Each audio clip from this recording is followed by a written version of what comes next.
you know Kevin Drew as a producer, the frontman of Broken Social Scene. He helps run a record label as well. And this week he adds a few more notches to his belt. His debut play, A&R Angels, premiered Monday night at Streetcar Crow's Nest on Carlaw. It is a rock fable about two angels who need to write a hit song. In addition to writing the play, Kevin stars in it alongside Ben Kowalowicz from Billy Talent. And this morning, he's going to be our DJ. In a few minutes, we're going to spin some music that he has suggested. But first, Kevin's here to talk about theater, music, and all the things in between. Good morning. Good morning. What a great pleasure to have you here. It's good to be with you, We were just Matt. talking about how long it's been. It's been 8 years? A long time. A long time. I know you as a musician. Mm-hmm. When did you get interested in theater? A couple of years. Well, I was a young people's theater kid. I used to go to those from the age of 10. I would go every weekend and do drama courses. And then I went to School of the Arts at Etobicoke, ESA, studied drama. And then I picked up a guitar when I was 17 and thought the parties were better. So I went over to that side. And now that I'm 40, I figured I gotta get back to the roots of what I used to love doing. And it just became a way to keep the analog world in my life. It really did. I love being in a room with people. I love bringing people together, and I love creating jobs, and that's the aspect that happened with touring, with Social Scene. Yeah. So, but is it terrifying to, not go into something new, clearly you knew about this, but to step into something completely different? New. It feels completely new. It is terrifying, but that's part of why I'm doing it. Yeah. When I wrote it, I'm very blessed that Chris Abraham came on board and at Streetcar. Yes, at Crow's, that he took to it so much. And then once we did a few read-throughs, he really wanted me to be in it, and I did not. I really wanted to watch it. I thought I was going to be on the road, and obviously I called the band and my management and just said, "There's no way I could do this, right? We're going to be on tour." And they said, "No, you're free. You can do it." So I decided the fear was what led me to say yes. What's more difficult, to write a song or write a play? Write a play. Yeah. Yeah, I am very impressed by everybody that I've met and the team that has been put together, and it's really incredible to see art again.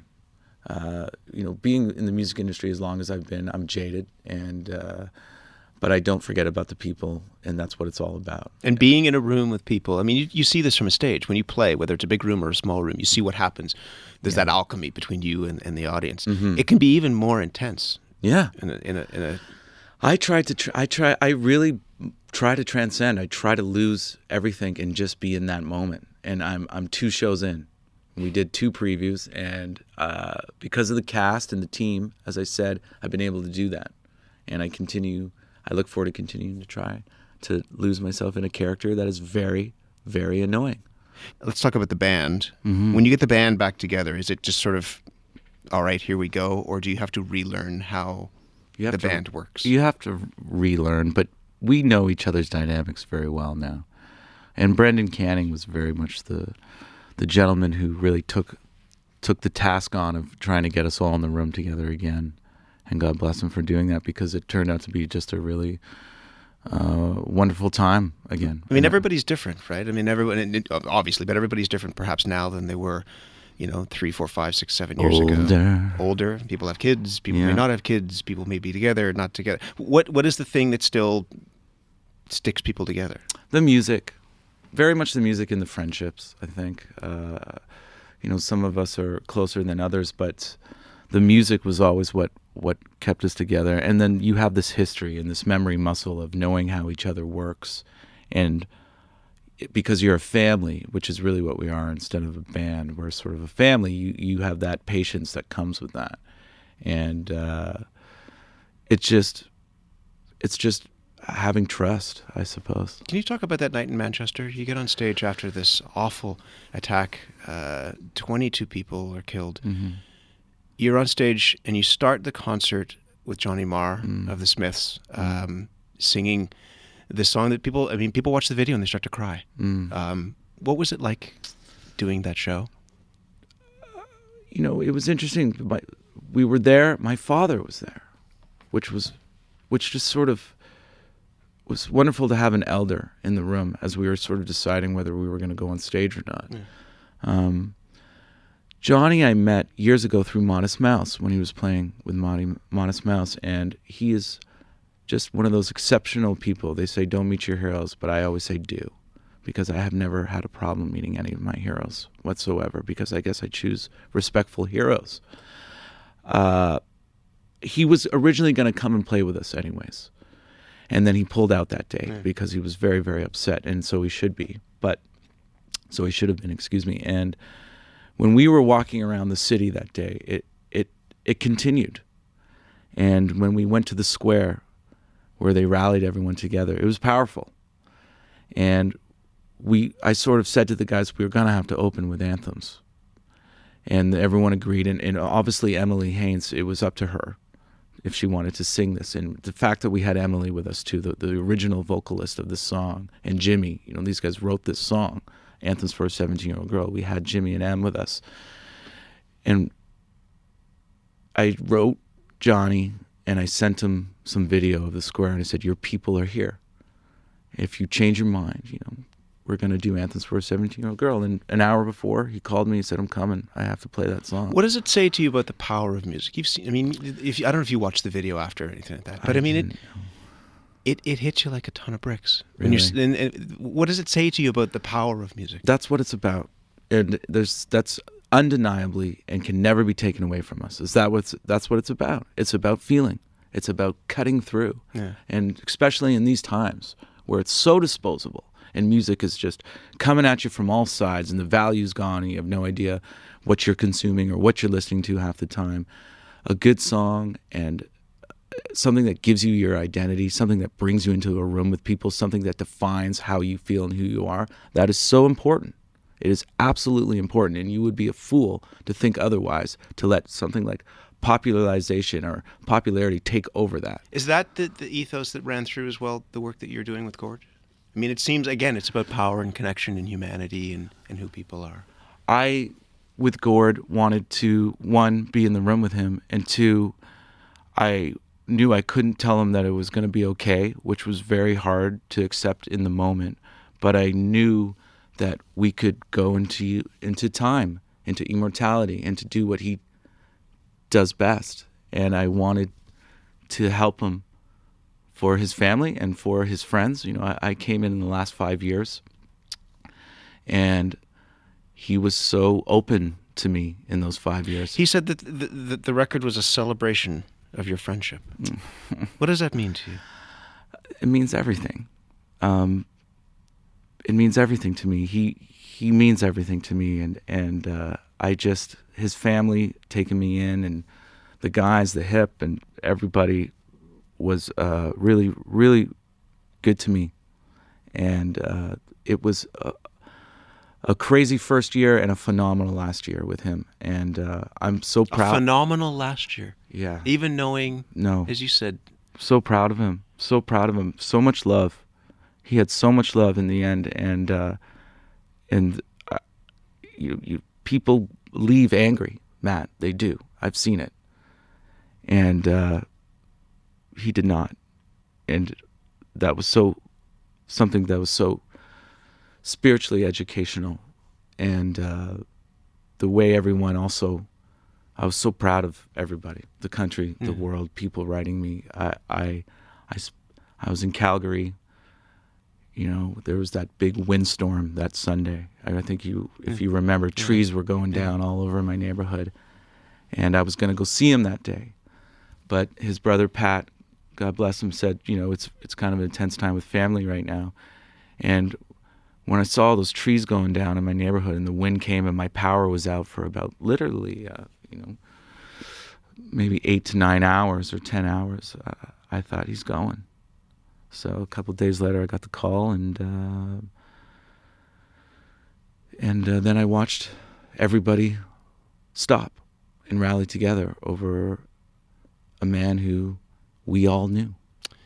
You said something earlier on about how this play, it connected you with your analog life, or something around an interest in analog. I was tired of the swipe, Matt. The swipe? Yeah, 2014, I just thought this swipe has to go. The finger swipe, I don't want to be a part of that. And so now, flip phones and analog life. What is it? I mean, there's a great book that David Sachs wrote about the return to analog and about how we now are becoming to value, once again, real things, whether it's vinyl or paper, writing on paper, that kind of stuff. Like Or that. humans. Or humans. Mm-hmm. What's going on when it comes to you and things of an analog nature? I just want to be at the forefront when it comes around, and especially with art.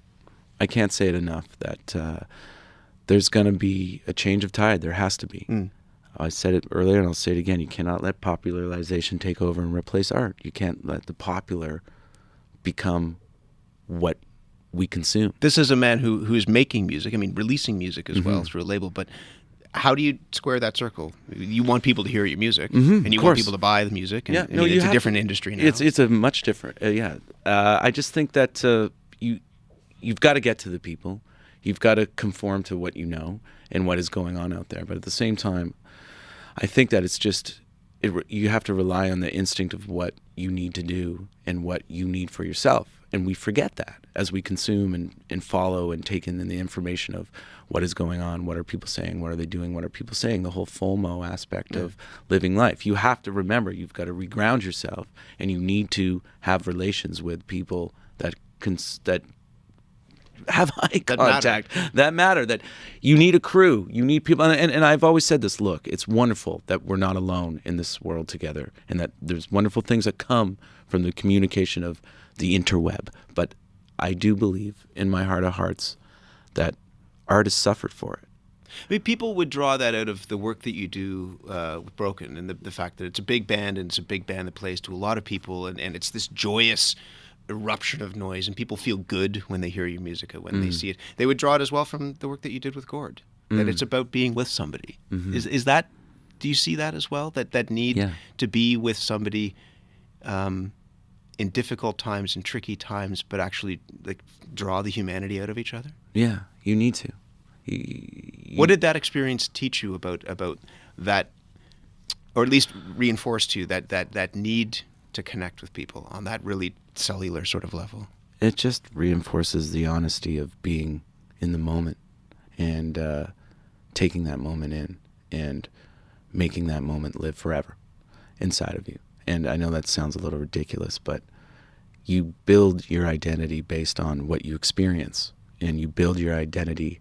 And I'm not a child of university or college. I educated myself from the people I surrounded myself with, and I learn from those I'm with. Right now, as I am in this theater at Crow's Theater doing A&R Angels, I'm doing my best to take in all that I can, because who knows? This could be my only production I ever do. But I'm loving it, and I'm educating myself within the walls of this theater. And it's imperative that we as people keep turning to each other to learn more, and we need to do that as these times, there's a turnaround. We've gone down. We are coming back up now. It is happening. The turnaround is happening. People have said in some ways that, I mean, the return of Broken Social Scene was kind of exactly what we needed, right? That this is a great, wonderful record. You go out on tour. Why do we need the band, do you think, now? I think you need the bands to rejig your muscle memory, to remind you that that is an emotion that is yours.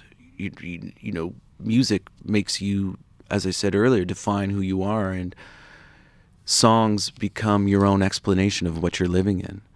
And in terms of Broken, we were so blessed to have people embrace us when we returned, because you never know. You're still sitting there pondering whether this is the right thing or that's the right thing. It comes with human nature, but to be embraced as we did, it's just, there's never been more a time where we need to celebrate than right now, because we have to get back onto the tip of, we have to rejig ourselves. Obviously, as a culture, we're going to figure things out. But there's real optimism in everything you're saying. It's really easy to be down on all this stuff. And well, I was down. You know, I got depressed. I've never thought that would ever happen to me in my life, and I didn't understand what was going on when it was happening. I couldn't figure it out, but I knew I didn't want to do anything, and I didn't believe in anything, and I lost the shadow of myself for a moment there. And what was the turn? I think I sobered up, which was huge. It was huge. I sobered up for about 5-6 months, and that really rejigged my body. But also, I took note of what I had, and I relied heavily on people to get me out. I did. I relied on the people in my life to pull me out of that, and then also the creation, and to be honest, Gord.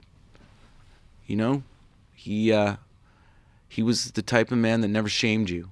You know, I remember one time we were at dinner and I was just so angry about the dinner we were having, and I was sitting at the end of the table and I was supposed to be sitting across from people, and now I was the fifth wheel when I thought I was going with my lady and just having dinner with him, and I remember just being in the worst mood, and he pulled me aside. He said, "What's going on, Kev? I feel like I'm having dinner with myself."